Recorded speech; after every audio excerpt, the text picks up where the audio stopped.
स्वागत है आपका तनिषा आईएएस में।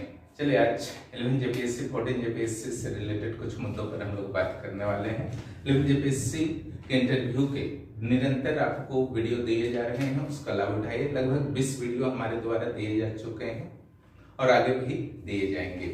इसके अलावा आपको जैसा कि पता है, कार्मिक विभाग के द्वारा जेपीएससी को निर्देशित किया गया है कि आप लोग जल्दी से जल्दी कैलेंडर को जारी कीजिए। जो पहले मंत्रिमंडल, नई सरकार के पहले मंत्रिमंडल में डिसीजन लिया गया था जेपीएससी और जेएसएससी को कैलेंडर जारी करने का, जेएसएससी ने तो कैलेंडर जारी कर दिया लेकिन जेपीएससी ने अभी तक जारी नहीं किया है। और चूंकि अध्यक्ष बाहर छुट्टी में चले गए थे जिसके कारण विलंब हुआ है, लेकिन अब जेपीएससी के कार्यों में तीव्रता देखी जा रही है और 11 जेपीएससी इंटरव्यू के अलावा 14 जेपीएससी के फाउंडेशन बैच और सीडीपीए के इंटरव्यू में भी आप ज्वाइन कर सकते हैं। अब आते हैं लोग 11 जेपीएससी के रिजल्ट पर। जैसा कि आशा व्यक्त की जा रही है कि मई माह में रिजल्ट आ जाएंगे, लेकिन चूंकि लंबे समय बीत चुके हैं इस रिजल्ट के, तो एक तनाव भी आपका उत्पन्न हो चुका है। आज से तनाव नहीं है, चुनाव से पूर्व ही तनाव है, क्योंकि जैसा कि आपको पता है कि 31 जुलाई को नोटिफिकेशन आ गए थे कि अगस्त के दूसरे सप्ताह से इंटरव्यू स्टार्ट हो जाएंगे। तो एक आशा से जग गई थी, अचानक से वह ऐसा स्टॉप हुआ कि आज तक रुका हुआ है, जिसके कारण तरह तरह की आशंकाएं जन्म ले रही हैं और इसका कोई भी क्लेरिफिकेशन आयोग की ओर से अभी तक नहीं किया गया है। और वर्तमान अध्यक्ष के द्वारा भी जब उन्होंने ज्वाइन किया था तो शुरू में आश्वासन तो दिया था, लेकिन उसके बाद जेपीएससी का कर्तव्य बनता था कि खास करके सीडीपीओ और 11 जेपीएससी के रिजल्ट के संदर्भ में कुछ भी नोटिस या प्रेस कॉन्फ्रेंस वगैरह या कम से कम प्रेस विज्ञप्ति क्लियरली दे दिया जाता कि कब तक निकलेगा।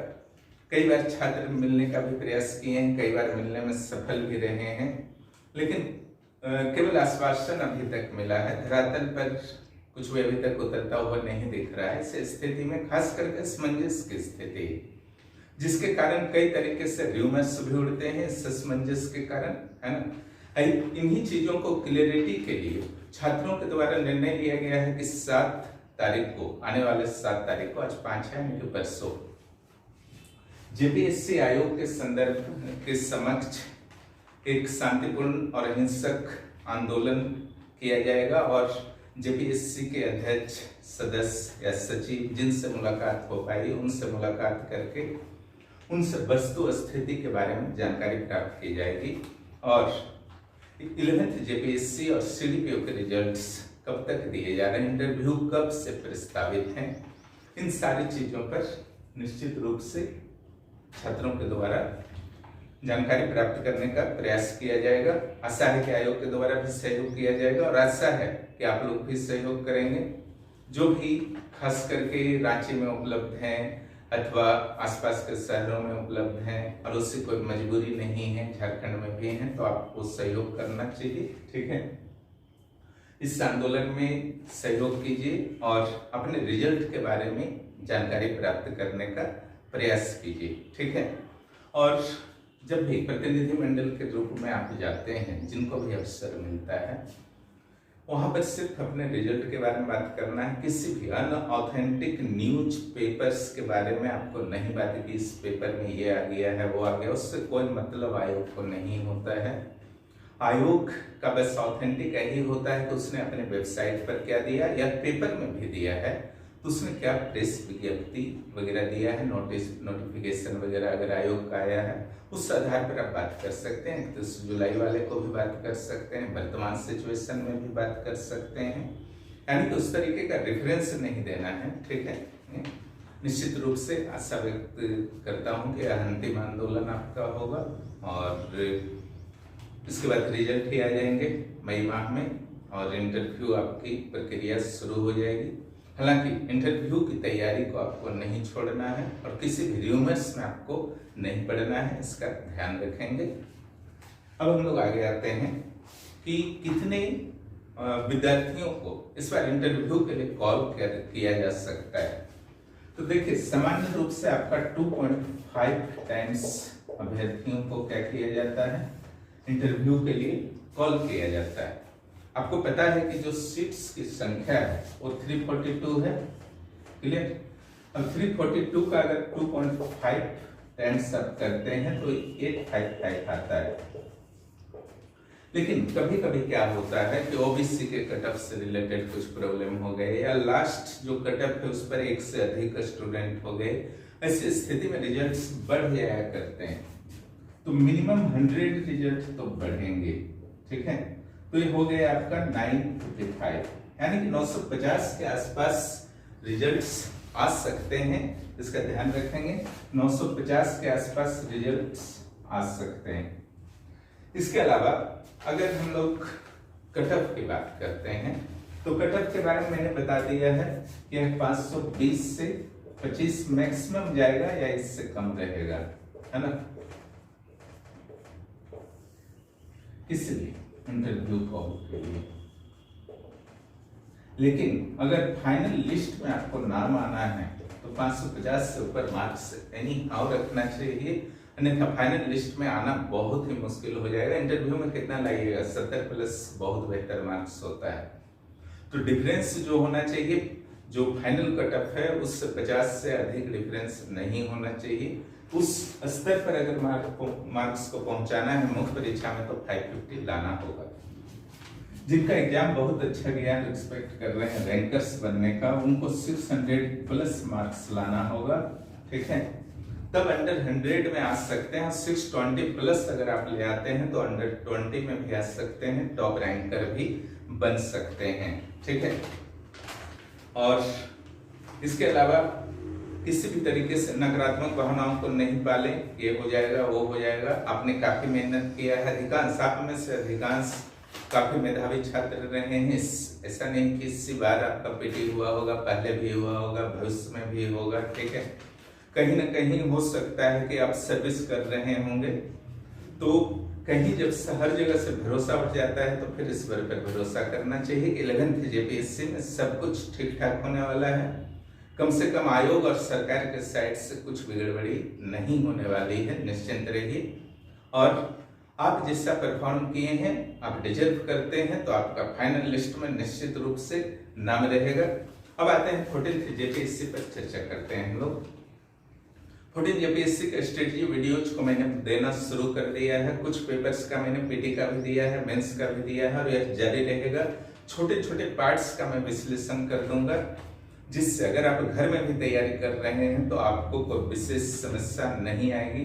लेकिन बुकिश नहीं बनना है, ध्यान रखेंगे। आजकल की सिविल सेवा उस तरीके से नहीं होती है, और अगर आपको लगता है कि आप उलझे हुए हैं, आपको समझ में नहीं आ रहा है कि किस तरीके से तैयारी करना है, क्या करना है, अब सीधे NSIS में जुड़ जाइए। यहाँ बेहतर और प्रॉपर गाइडेंस आपको मिलेगा, और बाहर से यहाँ पर कुछ भी पढ़ने की सलाह हमारे द्वारा नहीं दी जाती है, क्योंकि नोट्स में सारे कुछ इंक्लूड हैं, ठीक है। तो इसकी क्या संभावना है कि जो नया कैलेंडर आने वाला है उसमें 14 जेपीएससी रहेंगे, तो बहुत ज्यादा संभावना है कि रह सकते हैं। लेकिन नोटिफिकेशन का डेट डाला जा सकता है। प्रीलिम्स या मेंस के डेट्स डाले जाने की संभावना थोड़ी सी कम लगती है।